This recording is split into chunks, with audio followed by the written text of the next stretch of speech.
ठीक है, मैं साफ साफ शब्दों में जो कहना चाहता हूं कि अगर आपने कोई जमीन को जो है आपने स्टाम्प पर लिखा लिया, लेकिन अगर वो जो आपने स्टाम्प पर लिखाया क्या वो आपका जो है एग्रीमेंट है, ये आपने आपके बीच में जो है कॉन्ट्रैक्ट तैयार हुआ। अगर आपका जो है यहाँ पर जो आपने एग्रीमेंट जो है ना, एग्रीमेंट बना लिया है, तो एग्रीमेंट बनाने के बाद उसमें सारे टर्म एंड कंडीशन भी मेंशन रहते हैं कि आपको पैसा कब देना है, आपकी रजिस्ट्री कब तक होनी है। और याद रखें कि आपने एग्रीमेंट के आधार पर अगर सारे टर्म एंड कंडीशन को फुलफिल किए हैं, आप पैसा दे चुके हैं, प्रोसेस है, देने का भी प्रोसेस मेंशन रहता है एग्रीमेंट में। आप कितना कैश देंगे, कितना चेक के माध्यम से देंगे, जो भी है सारा कुछ आप मेंशन करेंगे यहाँ पर, जिस तरीके से आपको पे करेंगे। और ये एग्रीमेंट अगर मान लेते हैं होने के बाद आप सारा कंडीशन फुलफिल करने के बाद जो संपत्ति का मालिक है अगर वो आपको जमीन की रजिस्ट्री नहीं करता है ना, तो इस डॉक्यूमेंट के आधार पर आपका जो दावा होगा, कोर्ट में आप दावा करेंगे और आपके पक्ष में जो डिग्री होगा, आप समझ लें कि या तो जो प्रॉपर्टी के मालिक हैं उसको आदेश दिया जाएगा कि आप जाके जमीन की रजिस्ट्री करें, एक डेट तय करके दे दिया जाएगा, नहीं जाएगा वो व्यक्ति तो आप एक तरह से जो कोर्ट का आदेश हो जाएगा कि वो प्रॉपर्टी को आपके नाम जो है दर्ज कर दिया जाए। ठीक है, और साथ में उस व्यक्ति के ऊपर जो कि इस तरह का कॉन्ट्रैक्ट करके धोखा किया है उस पर कार्रवाई भी किया जाता है।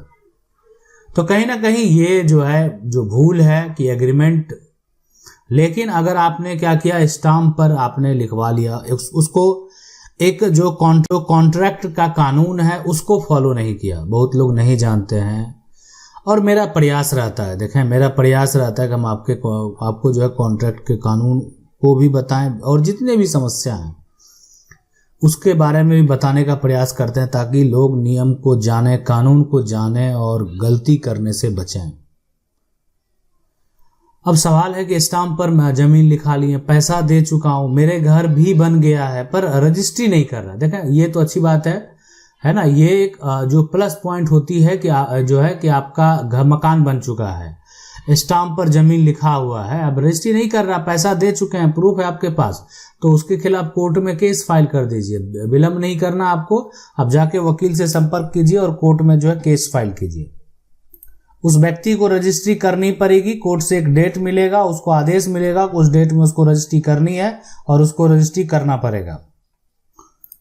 सवाल है सर, ए जमीन का मालिक है और सर्वे में गलती से बी का जमीन भी ए का खाता खेसरा में जुड़ गया, जिसमें बी कोर्ट से केस जो है कर दिया और अभी तक न्यायालय में पेंडिंग है। इसी बीच बी अपना जमीन 2003 में सी को बेच देता है। सी जो है और यहाँ पर जो है सी दाखिल खारिज कराकर प्रत्येक वर्ष रसीद कटा रहा है। इस प्रक्रिया में ए को कोई आपत्ति नहीं होती है। ठीक 20 वर्ष बाद ए अपना जमीन डी को बेच देता है और उसका भी दाखिल खारिज हो जाता है।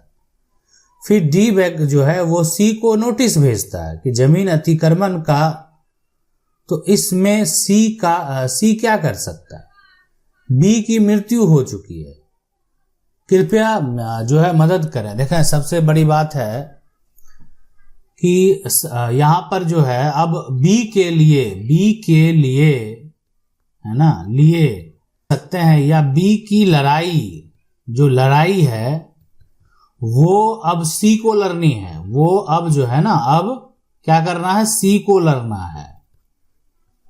ठीक है, लड़ना है।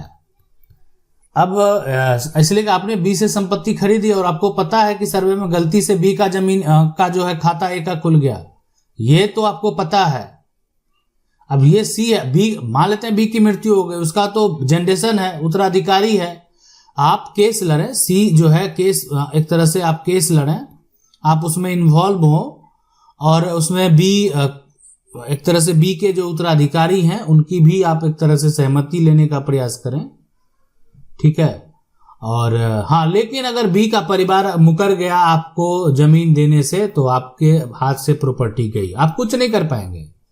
बी का परिवार आपके लिए मायने रखता है। बी का परिवार अगर आपको सपोर्ट नहीं करेगा और बी अपने को ही लालच हो जाएगा। देखें ए तो जो किया वो तो सबसे बड़ी गलती है।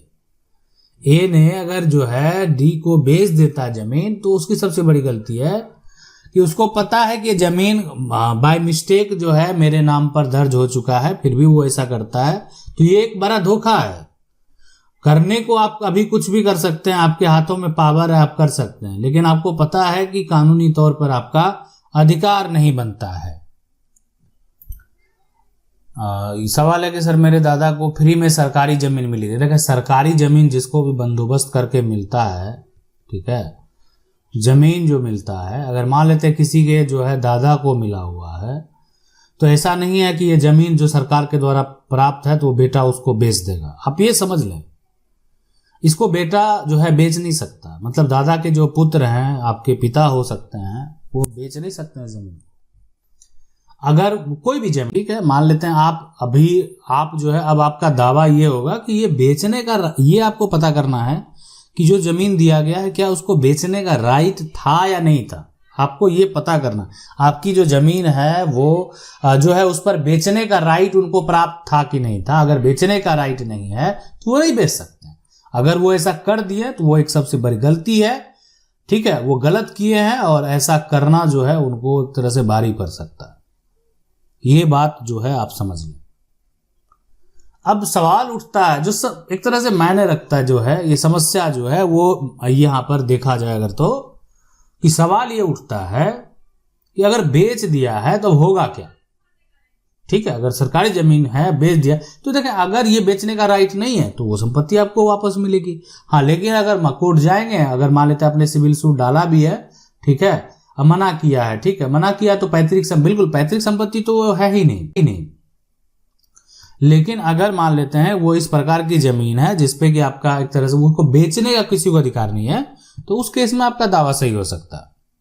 सवाल है सर मेरे पड़ोसी ने मेरे मकान पर फर्जी मुकदमा कर दिया है जबकि मेरे पास डॉक्यूमेंट भी है। अब कोर्ट में कब तक केस लड़ना पड़ेगा? कोई ऐसा जो है प्रावधान भी है क्या जो हम कोर्ट से केस जो है यहाँ पर एक तरह डिस्चार्ज हो जाए? देखें, अगर यहाँ पर जो आपको पड़ोसी जो है, ठीक है, आपके जो पड़ोसी की है यहाँ पर जो आपका मकान है ना, मकान पर अगर मान लेते हैं कि फर्जी मुकदमा कर दिया है तो देखें, पड़ोसी फर्जी मुकदमा किया है, मामला कोर्ट में अगर चला गया है तो केस तो लड़ना पड़ेगा। देखें, आपके ऊपर अगर कोई केस कर दे तो आपको केस लड़ना चाहिए। अगर आप नहीं लड़ेंगे तो वो सामने वाले की जीत होती है। इस बात को आप समझ लें। यानी आपके ऊपर अगर कोई आरोप लगाए गए हैं तो उस आरोप का जवाब आपको देना चाहिए। अगर आप नहीं देते हैं तो वो सामने वाले की जीत होती है। यानी इसका मतलब साफ साफ यह स्पष्ट होता है कि सामने वाला जो व्यक्ति बोल रहा है वो सही बोल रहा है। ठीक है, तो इसलिए अगर मान लेते हैं कि कोर्ट में केस का नोटिस आ जाए, कोर्ट से अगर कोई आरोप लगा दे तो आपको अपना पक्ष जो है, अगर कोई फर्जी मुकदमा किया है तो आपको साबित करना पड़ेगा कि वो फर्जी है। आपके वकील साबित करेंगे कि वो फर्जी है। हाँ, अगर वो सही में फर्जी मुकदमा किया होगा तो उसको और हानि हो सकती है। इस बात को आप समझ लें। कोई अगर गलत तरीके से जालसाजी करके आपके ऊपर मुकदमा एक तरह से करके, तो आप उसके ऊपर बहुत सारी कार्रवाई कर सकते हैं। आप उसके ऊपर मानहानि का केस कर सकते हैं, धोखाधड़ी का केस कर सकते हैं। कोई जाली डॉक्यूमेंट के साथ अगर केस कोई कर देता है तो वो जाली डॉक्यूमेंट तैयार कराने का आप आरोप लगा सकते हैं और उसमें उस व्यक्ति की गिरफ्तारी तक हो सकती है। सवाल है सर मेरे भाई के नाम से जमीन खरीदी 2001 में, लेकिन 2019 में जब मेरे पापा का और उनके बड़े भाई के बीच में बंटवारा हुआ तो उन लोगों ने मेरे भाई के नाम से अर्जित भूमि भी बांट ली। तो क्या जो है क्या हुआ? पुनः मेरे भाई के नाम पर जो है लग जाएगी? उस कैसे लगा सकते हैं? देखें, ये जो है अर्जित भूमि भी बांट ली है। तो एक्चुअल में अर्जित के केस में क्या होता है कि अगर कोई अर्जित जमीन है, ठीक है, अब ये उस समय खरीदा गया, वो आप नहीं खरीदे हैं, आपके पिता खरीदे हैं, आप नाबालिग थे, तो उस केस में जो है इसको लोग डिवाइड करते भी हैं। लेकिन अगर अर्जित जमीन है, कोई अपनी कमाई से खरीदा है, अपने पैसे से खरीदा है, उस केस में अगर इसका बंटवारा कोई कर भी लिया है, फिर भी उस पर पूरा अधिकार उसी का होगा जिसके नाम से ये प्रॉपर्टी है, इसलिए कभी भी वो उसको खारिज करवा सकता है और अपना दावेदारी जो है वो कर सकता है, और इसको चाहे जब भी मन करे इसको बेच भी सकता है। वो डिपेंड करता है उस व्यक्ति के ऊपर। आशा करते हैं वीडियो अच्छा लगा होगा। वीडियो को लाइक जरूर कर दें। चैनल को पहली बार देख रहे हैं सब्सक्राइब करके जो बेल आइकन है उसको जरूर दबा लें। मिलते हैं अगले वीडियो में, तब तक के लिए जय हिंद।